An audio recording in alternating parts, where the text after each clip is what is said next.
good morning, good afternoon, good evening, and however you are listening to this podcast, great to have you with us. This podcast was triggered by Dan Price, who caused a little bit of interest, to say the least, when he established a $70,000 minimum wage for those people that worked at his Seattle-based company, Gravity Payments. Now, we got really interested in how the reality of that plays out. Maybe you can understand it when there's 20 or 30 employees, but what happens when that company or organisation is considerably larger? I'm joined on this podcast by my colleague, the great and powerful Kevin Green. We had a little bit of trouble on this recording as we were doing it. It dropped halfway through, so we did notice a few audio issues, so bear with us on that, but I think you'll find the content is absolutely worth the listen.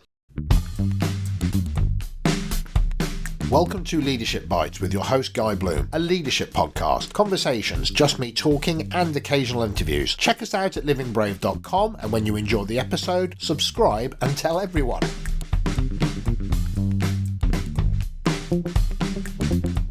What we want to talk about is Dan Price, the CEO of a Seattle-based company he's got about 70 employees. He made the decision in 2015 to increase the minimum wage of every person in his employ up to $70,000, which in UK pounds is about the equivalent of £54,000. He reduced his own salary to enable that to happen. The question that we have is, did Dan Price do the right thing, which is different to did Dan Price do a good thing? And I think what that's really doing is bringing in this whole idea of somebody's worth and what certain organisations do pay in a society where poverty is a very abstract thing. Yeah. In terms of, it might not be third world country poverty, but it's poverty in the context of hand to mouth, no money in savings, I'm 1 month away from being on the street if I don't have a job kind of poverty.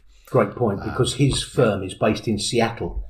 And yes, it's expensive to live and work in Seattle. That's pretty intriguing, I think, this whole idea. And he's got 70 employees. I think you said he called him a lunatic or something along those lines. Yeah, Fox News announced him to be the lunatic of lunatics when they heard his move. Yeah, and we know that Fox News has a particular bias on its own opinion, but he did it with the intent of fairness. He had I think you'd said he'd gone for a hike, so you can talk about that for a second, and then I'd read something around, he'd read some research that said there was emotional anxiety for anybody that doesn't earn a certain amount in this world that we live in. So yes, people that are earning, let's say, $70,000 or that equivalency are suffering from an emotional anxiety about paying the bills. It's that hygiene factor, and it's the Maslow's pyramid of shelter, food, and it's just that base reality of that's what people really worry about. Yes. And so, yeah, you mentioned the hike. So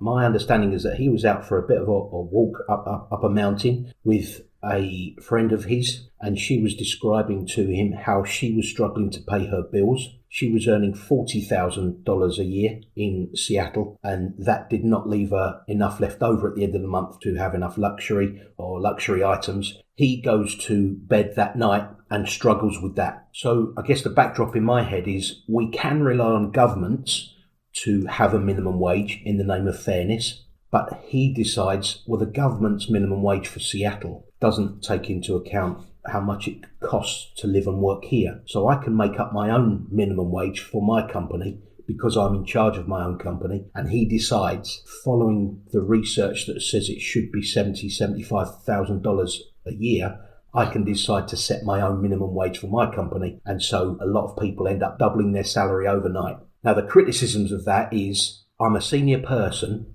and I work next door to Fred. Fred is frontline. He has nowhere near the skills or capabilities of mine, and yet he now earns something close to my salary because you've raised his minimum salary to 70. So I might be on $80,000 and I'm somebody very senior, and I might find that offensive because there's a huge gap in skill and capability, but a very small one in compensation. And as a result of his move, he had some senior people in his firm leave the organisation. And it's all very well and good saying, well done, Dan Price, for upping minimum salary. Yeah. But but can your company afford to do that? For how long will you stay afloat? And of course, you probably got some things and observations to share, but actually he's done flipping well. So he has, one would imagine, a group of people who are highly motivated to work and give of themselves because they're being paid, well, you could say, inverted commas, fairly, but at the very least you would go, well, I'm now being paid incredibly well to what my peers would make, therefore, by golly, I don't want to lose the opportunity to be working here.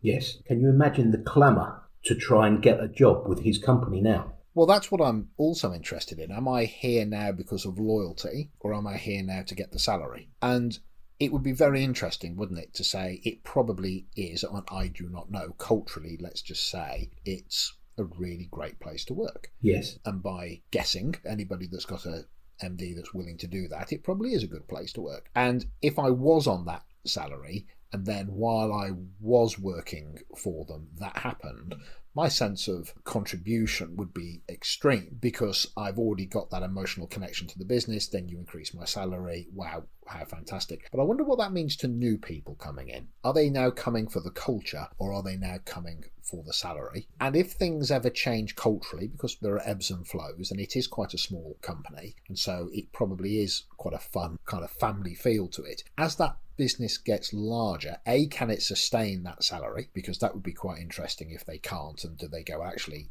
as we expand, we can't keep this resource base going, so we make a decision not to get too much bigger. Or if culturally it gets bigger and so it starts to have pockets within most businesses where it's not quite as good as it maybe used to be, or things have changed. Am I now staying because I'm now paid very well? Yes, that's a great point to ask.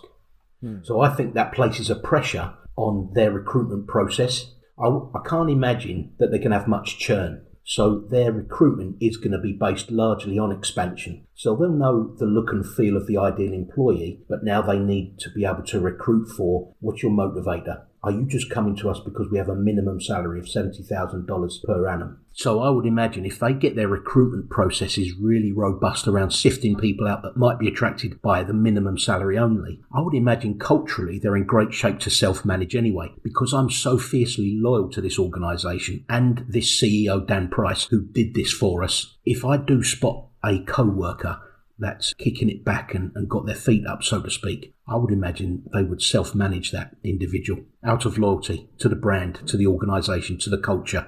And I think this is where it becomes quite aspirational as much as intellectual, as much as emotional. I imagine that there'll be people that emotionally are very connected to the organisation. I imagine that aspirationally we want to try and keep this organisation like this, where it's fair and we're all committed. And then at the same time, intellectually, it feels like the right thing to do. But are we going to be able to maintain this as we grow? Yes. Because it's got to be win-win, hasn't it? It's got to be a win for you so that you can pay all your bills, and it's got to be a win for the organisation that we can still make a profit and expand according to my plans and aspirations. Yes, and that might mean that we attract the best, but the point is you're not necessarily going to attract the best because you're paying like that. You're going to attract a lot of people that want to be paid that amount. So back to your point about recruitment competence, our ability to find those people that aren't trying to come here just for the money actually becomes quite complex, because at interview everybody presents the best side of themselves. Yes. So there is a level of fairness to it which is laudable, but it comes with its own problems. Yes. Because it's an attractant for people that if I was on 40,000 and I could go somewhere else and get 53 or 70, depending on what currency we're using, I might like working there, but I might then go, I'm not paid that much and that's an awesome salary, so I'll do whatever I can to get that job there. Another thing that I just remembered actually was watching the JPMorgan Chase CEO, Jamie Dimon, who makes about $30 million a year. I've actually got it here, weirdly enough, in my book, which is April the 10th, US Congress, Financial Services Committee. Katie Porter, this is on YouTube, it's fantastic to watch. She's a law professor and an attorney, and she was interviewing Jamie Dimon. Now, this is a guy that is top of the tree in the financial industry. He's paid an inordinate amount of money, and he did something which was really interesting, which is basically not face into the questions that she was asking. And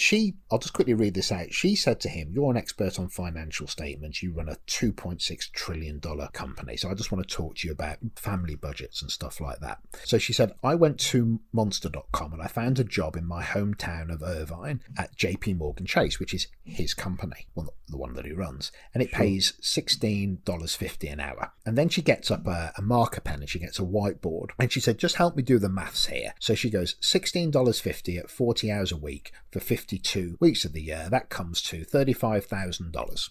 This bank teller, she says, let's just call her Patricia. She's got one child, a 6-year-old. She claims for one independent after tax, so she has $29,000. We divide that by 12 each month of the year. That equals $2,425 a month. She rents a one-bedroom apartment, so her and her daughter have the same room. The average one-bedroom apartment is $1,600. She spends $100 on utilities. That's $1,700 left. Take away the $1,600 for the rent and the utilities. That makes $1,700. That leaves her with a net of $725. Then she goes on. She's like me. She drives a minivan. That's $250 for the car, $150 for gas, petrol. That's $325. And she goes on to say, she buys ramen noodles, so she's eating low-budget food, $400. She's got a cell phone, the cheapest one you can get on the market. And she basically then says, school childcare so she can get to the job. I work out that she's minus $567 a month.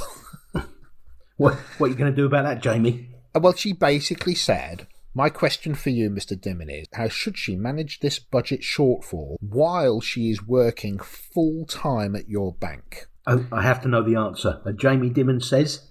Well, he says, I don't know. I'd have to think about that. And she says, would you recommend that she take out a JPMorgan Chase credit card and then run at an ongoing deficit?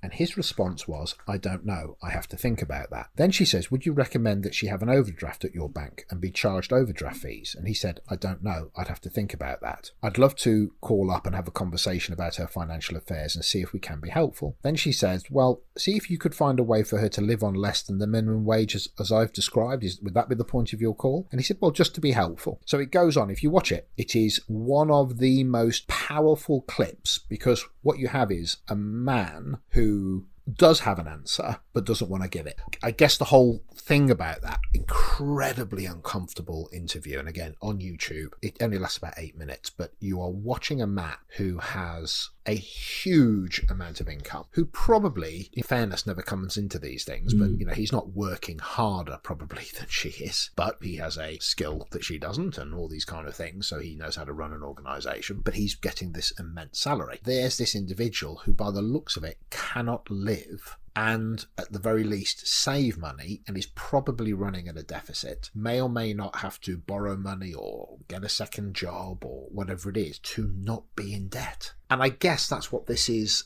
about in terms of the Dan Price thing.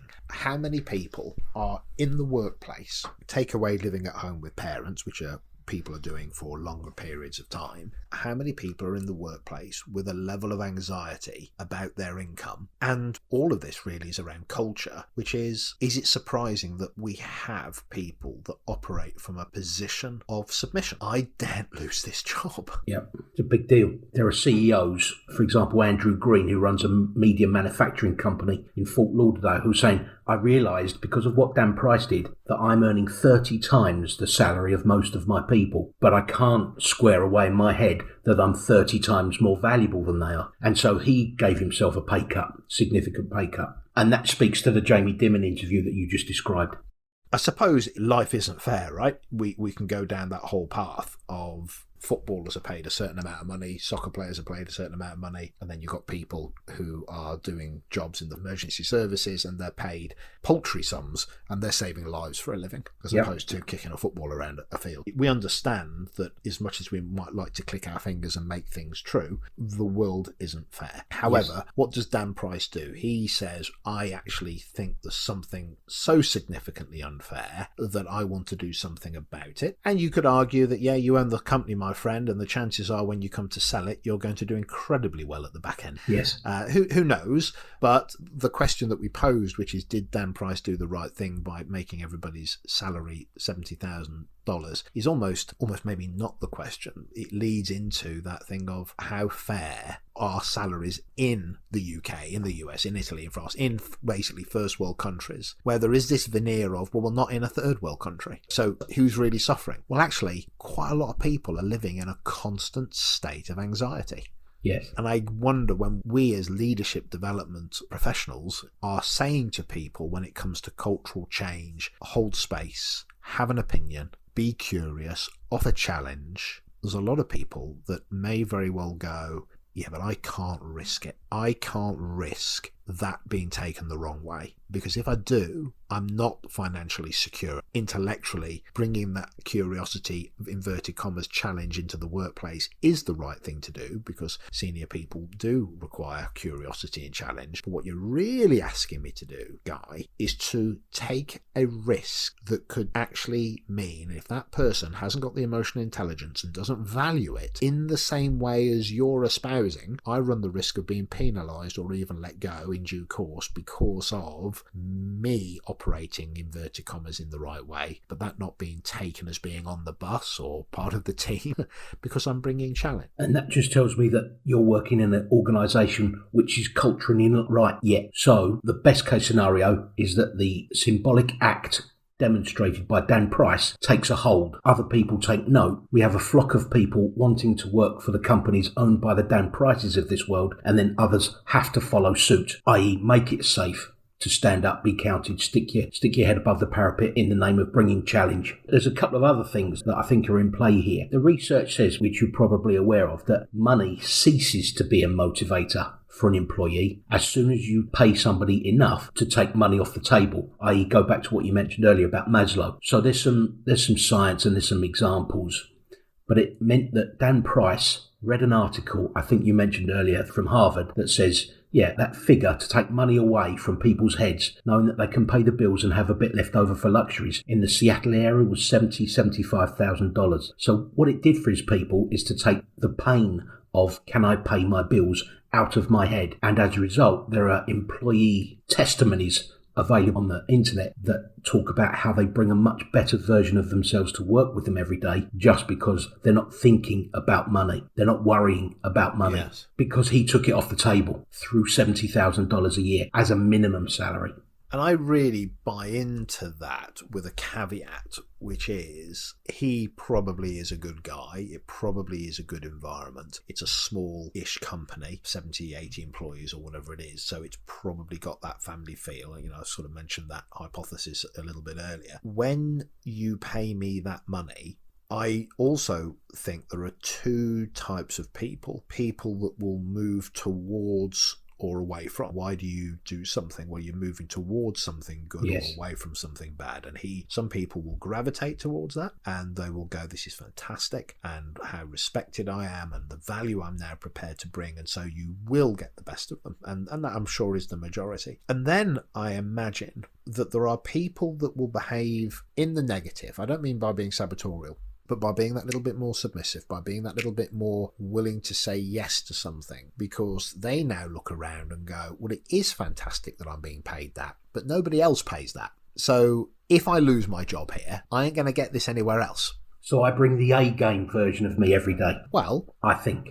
Maybe. I bring the A-game version of myself to make sure that this company works. Or some people with me, I am risk averse to bringing that A-game version of myself, which isn't just about being positive and my willingness to contribute at a high level, but my willingness to bring challenge or to be anything other than an inverted commas team player. Because if I don't work here, I'm up the creek without a paddle because nobody else pays this kind of money. Now, I have absolutely no idea, but what I see is that people react to things not always the way that you would logically think they would. Yes. And so that's back on Dan Price to get the cultural feel of his place right as well. So yes. I'm going to pay you this as a minimum salary. It makes us a very attractive place to work because you are now financially very secure, but I still need your creative curiosity, and that includes challenge here at this place of work. Yes. So what I think I'm intrigued by is I don't think the inherent truths of what a culture is shift because of paying people the right amount of money. Yes. And I think he's getting it right, only because the follow-up articles that seem to be available on the internet says that his company has grown, because the doubters, like if you use Fox News' quote, the lunatic of lunatics. Yes. How long can that last? Well, it is lasting. It has lasted. And he's, I think, doubled his turnover, and he's expanded his staff from, at the time he made this move, from 30 to 70. So it's working out for him. But one last thing, which is quite a light-hearted moment, is culturally his workforce haven't quite gotten used to it, i.e. what the boss should look and feel like around this place. Because he downgraded his apartment, he rents out his mansion in the hills now, he's downgraded into a small bedroom apartment, and he was coming to work in a bit of an old banger. So the workforce clubbed together and bought him a Tesla, because that's what they thought the boss should arrive in. That's quite funny for me. The boss accepted his Tesla. Yeah.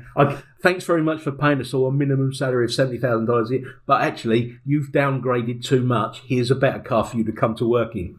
That's hilarious. Isn't it brilliant? I love that. It's brilliant. It is brilliant. And, you know, this is where I get fascinated by the dynamics of what happens to an organisation when it grows. And there is an intimacy, isn't there? There is the phrase that everybody loves now, you know, a tribe. There is that work that says when a group of people are up to a certain size, there is an intimacy amongst those people because of the sizing of the group. But when you go above a certain size, you start to lose that family and that intimacy and that connection. And I've seen that in many, many organisations that have acquired, been integrated, become part of something bigger, or become bigger themselves, where they lament when it was smaller. Yes.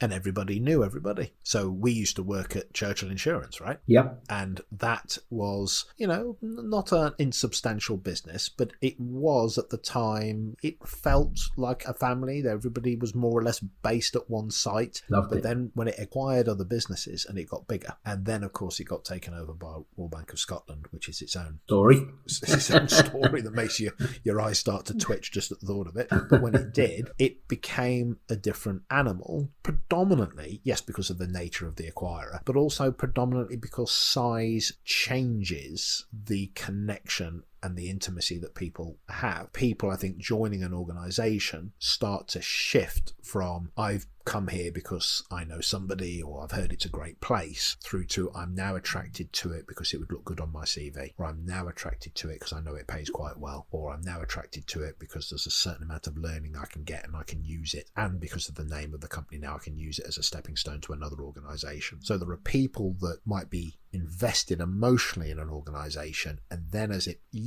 gets bigger, there is a percentage of the people that quite legitimately are utilising it as part of a career path, and their relationship with it isn't the same. My story in and around the transitioning or the acquisition of Churchill by Royal Bank of Scotland was, I realised 3-4 years after constant organisational restructures, I'd stopped celebrating surviving those operational restructures, and I'd stopped being grateful that I had a job, and I had to wake up one day and tell myself that I'd just started to pick up my very nice salary, but I was no longer bringing all of my intellect and all of my emotional engagement to the role, where I used to do that for years. I'd just started to pick up my very nice salary, and I thought that I owed Royal Bank of Scotland something more than that, and on this occasion that was to acknowledge that to myself and request voluntary redundancy, which happened. And I think you're not the norm.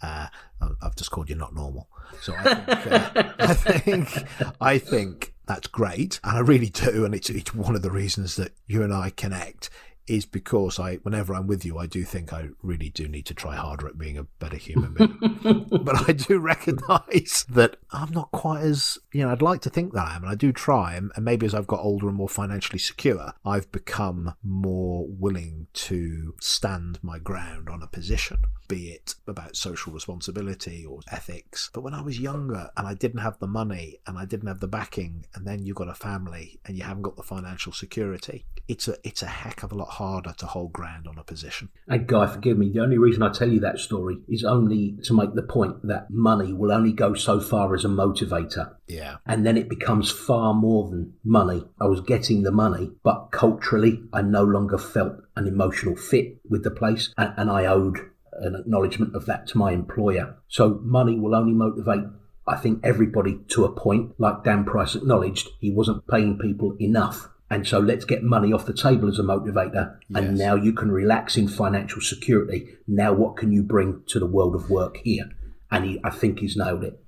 Yeah, so for me then, in summary, what I'm really kind of picking up on that is it's not so much that it's the answer. It's one of the foundation jigsaw pieces of the answer. I will pay you fair, and by doing that, hopefully that is an attractant. But like you then said, in terms of your emotional safety, as long as I'm still performance managing you as per normal, i.e. if you can't do your role, then you won't be here. But the reality of it is, well, you are here. We operate a truth that is around fairness here. Yep. And you can buy into that. I think the question, did Dan Price do the right thing? I think is yes. I think there is a real, when we look at corporate social responsibility, I'd be really interested. I've always said this, take off the word corporate. It's about social responsibility. And actually organisations should, just like that Jamie Dimon, JPMorgan Chase example, people should be being paid enough money to live, I don't even want to say well, but without fear. And that is where I think that then leads into a lot of the cultural dynamics that we get asked to deal with, which is help people engage, be brave, offer their thoughts, to offer challenge. And the answer is, well, then maybe also you need to pay them right. Yes. So they have the confidence to not fear losing their job, so they can have that foundational strength to contribute. Not always as simple as that, because people's dynamics are different, but it's definitely a factor. I agree. Nice summary. Okay, well, on that note, we will close, and I'm going to go and check how much money I've got in my bank. Did you have that written down, or did that just come to you? That's just come to me as a fashion. Inspirational humour. Well done. And I'm going to check out that YouTube interview. Definitely Jamie Dimon, Katie Porter. JPMorgan Price. It is absolutely outstanding. That's it. Subscribe so you keep updated on new episodes. Visit livingbrave.com if you want to connect with us and find out more. This has been Leadership Bites. See you soon.